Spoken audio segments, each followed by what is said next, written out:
Hi friends, welcome to Indhu's kitchen. இன்றைக்கி நம்மளோட கிச்சனில் ரொம்ப சிம்பிளான ரொம்பவே டேஸ்டான பேக்கரி ஸ்டைலில் தேங்காய் போலி எப்படி செய்கிறதுன்னு பார்க்கலாம். தேங்காய் போலி பர்ஃபெக்டாக வர்றதுக்கான டிப்ஸ் ட்ரிக்ஸ் எல்லாமே உள்ளே சொல்லியிருக்கேன். ஸோ வீடியோவை ஸ்கிப் பண்ணாமல் ஃபுல்லாக பாருங்கள். அப்போ தான் உங்களுக்கு கிளியராக புரியும். அதுக்கு முன்னாடி இந்துஸ் கிச்சனை சப்ஸ்கிரைப் பண்ணாதவங்க சப்ஸ்கிரைப் பண்ணிவிட்டு கூடவே பெல் பட்டனையும் கிளிக் பண்ணி ஆளுங்கிற பட்டனையும் கிளிக் பண்ணிக்கோங்க. அப்போது தான் நம்ம போகிற வீடியோஸ் எல்லாமே உடனே உங்களுக்கு நோட்டிஃபிகேஷனில் வரும். இப்போது இந்த போலி செய்கிறதுக்கு ஃபர்ஸ்ட் நம்ம மேல் மாவு ரெடி பண்ணிக்கலாம். அதுக்கு ஒரு பவுலில் மெஷரிங் கப்பில் 1 கப் அளவு மைதா மாவு சேர்த்துக்கிறேன். இது கூட 1/4 டீஸ்பூன் அளவு மஞ்சள் தூள், இந்த மாவுக்கு தேவையான அளவு உப்பு, 1/4 டீஸ்பூன் அளவு தூள் உப்பு சேர்த்துக்கலாம். இப்போ இது எல்லாத்தையுமே நல்லா ஈவனாக மிக்ஸ் பண்ணி விட்டுக்கோங்க. இப்போ இது கூட கொஞ்சமாக தண்ணி சேர்த்து சப்பாத்தி மாவை விட கொஞ்சம் இலகலாக பிசைஞ்சு எடுத்துக்கோங்க.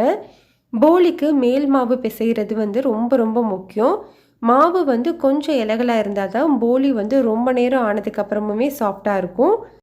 பாருங்கள், மாவு இந்த அளவுக்கு இலகலாக இருக்கணும். அப்போ தான் நம்மளுக்கு போலி நல்லா டேஸ்ட்டாகவும் சாஃப்டாகவும் இருக்கும். இப்போது இது மேலே 1 டேபிள் ஸ்பூன் அளவு எண்ணெய் சேர்த்துக்கோங்க. எண்ணெய் சேர்த்துட்டு மாவில் எல்லா சைடுமே படுறது மாதிரி நல்லா பிரட்டி விட்டுக்கோங்க. இப்போ எல்லா பக்கமுமே எண்ணெய் படுற மாதிரி பிரட்டினதுக்கப்புறமா இதை ஒரு மூடி போட்டுட்டு குறைந்தபட்சம் ஒரு 2 மணி நேரமாவது இது ஊறணும். உங்களுக்கு டைம் இருந்ததுன்னா ஒரு 3 மணி நேரம் கூட ஊற வச்சுக்கலாம். இப்போ இது ஊறட்டும். அதுக்குள்ளே நம்ம பூரணம் ரெடி பண்ணிக்கலாம். அதுக்கு ஒரு பேனில் நீங்கள் எந்த கப்பில் 1 கப் மாவு எடுத்தீங்களோ அதே கப்பில் 1/2 கப் அளவு பொடிச்ச வெல்லம் சேர்த்துக்கலாம்.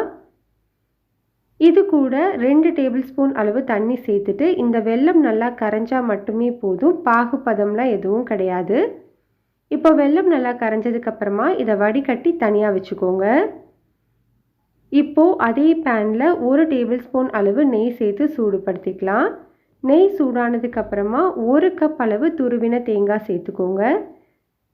ஸ்டவ்வை மீடியம் ஹீட்டில் வச்சுட்டு இந்த தேங்காயை 2லேருந்து 3 நிமிஷம் நல்லா வதக்கிக்கோங்க. இந்த மாதிரி நம்ம பண்ணும்போது போலியில் அந்த தேங்காய் நெய் வாசனையோட ரொம்ப டேஸ்ட்டாக இருக்கும். தேங்காய் கொஞ்சம் வதங்கினதுக்கப்புறமா நம்ம ரெடி பண்ணி வச்சுருக்கிற வெள்ளை தண்ணியை உள்ளே சேர்த்துக்கலாம். ஸ்டவ்வை மீடியம் ஹீட்லேயே வச்சுட்டு இதை நல்லா ஈவனாக மிக்ஸ் பண்ணி விட்டுக்கோங்க. இப்போ நல்லா மிக்ஸ் பண்ணதுக்கப்புறமா இதில் வாசனைக்காக 1/2 டீஸ்பூன் அளவு ஏலக்காய் தூள் சேர்த்துக்கலாம். ஏலக்காய் தூள் சேர்த்து நல்லா மிக்ஸ் பண்ணதுக்கப்புறமா பாருங்கள், நம்மளுக்கு பூரணம் கொஞ்சம் கெட்டியாக இருக்குது. இந்த டைமில் நம்ம ஸ்டவ் ஆஃப் பண்ணுறதுக்கு முன்னாடி இது கூட 1 டீஸ்பூன் அளவு பொட்டுக்கடலை மாவு, பொட்டுக்கடலையை மிக்சியில் அரைச்சிட்டு 1 டீஸ்பூன் அளவு சேர்த்துட்டு நல்லா கலந்துட்டு ஸ்டவ் ஆஃப் பண்ணிக்கோங்க. இது நம்மளுக்கு போலியில் ரொம்ப நல்ல ஃப்ளேவர் கொடுக்கும். டேஸ்ட் ரொம்பவே நல்லாயிருக்கும். இப்போ இதை ஆறட்டும். நல்லா ஆறினதுக்கப்புறமா இதில் கொஞ்சமாக மாவு எடுத்து சின்ன உருண்டைகளாக பிடிச்சு வச்சுக்கோங்க. ஃபர்ஸ்ட் நம்ம பூரணம் ரெடி பண்ணி வச்சுக்கணும். பாருங்கள், இந்த சைஸில் செஞ்சு நான் எல்லாத்தையுமே எடுத்துக்கிறேன். இப்போ எனக்கு மொத்தமாக 7 உருண்டைகள் கிடச்சிருக்கு. இப்போ இது தனியாக இருக்கட்டும்.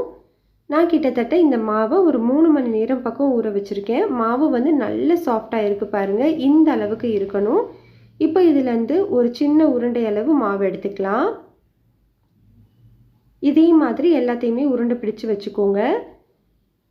போலியை நம்ம பரப்புறதுக்கு இந்த மாதிரி ஒரு பிளாஸ்டிக் ஷீட்டில் எண்ணெய் தடவி யூஸ் பண்ணிக்கலாம்.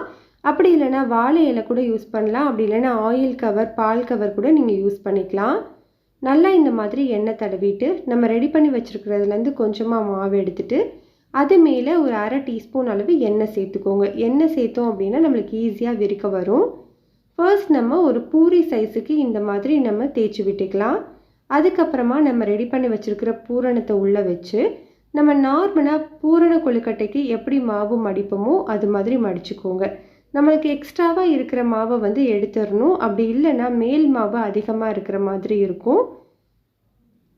இப்போ பேலன்ஸ் நம்ம வச்சுருக்கிறத நல்லா லைட்டாக உருட்டிட்டு இந்த மாதிரி லைட்டாக ரொம்ப அழுத்தம் கொடுக்காம இந்த மாதிரி பொறுமையாக அழுத்தி விட்டுக்கோங்க.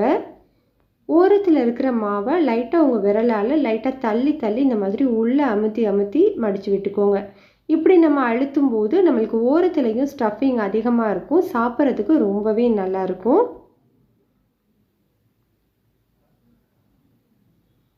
இப்போ பாருங்கள், நம்ம போலி வந்து நல்லா பரப்பி எடுத்தாச்சு. உங்களுக்கு எந்த சைஸில் போலி வேணுமோ அதுக்கேற்றது மாதிரி விரித்து விட்டுக்கோங்க. உங்களுக்கு போலியோட திக்னஸ் வந்து இந்த மாதிரி தான் இருக்கணும். நல்ல மெல்லிஸாக இருக்கணும். அப்போ தான் சாப்பிட்றதுக்கு நல்ல டேஸ்ட்டாக இருக்கும்.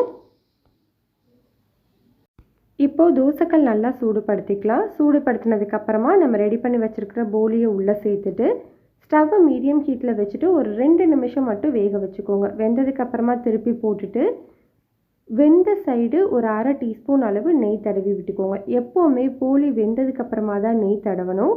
அப்போது தான் நம்மளுக்கு போலி வந்து ரொம்ப நேரத்துக்கு சாஃப்டாகவே மெயின்டைன் ஆகும். 2 சைடும் வெந்ததுக்கப்புறமா நம்ம எடுத்துடலாம். அவ்வளோதான், நம்மளுக்கு டேஸ்டான தேங்காய் போலி ரெடி ஆகிடுச்சு. கண்டிப்பாக இதை நீங்கள் ட்ரை பண்ணி பாருங்கள்.